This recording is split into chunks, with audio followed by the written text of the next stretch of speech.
पुरिया धैने छह बम हो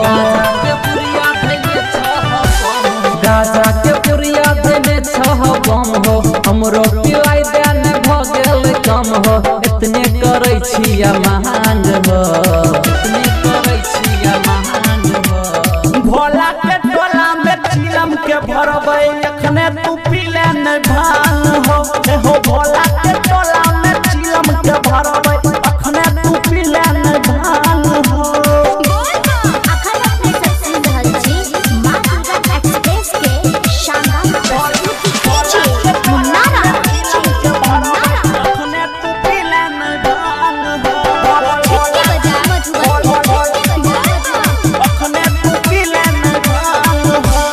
गाजा के तोला लागल से भारी जब होने होना पकड़ धरी अरे बनाओ रे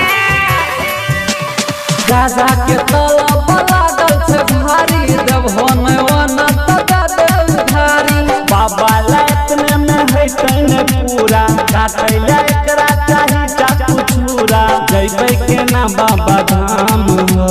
जइबै के ना बाबा धाम आहो भोला के टोला में चिलम के भरबै एखने तू पीले न भांग हो भोला के टोला में चिलम के भरबै एखने तू पीले न भांग हो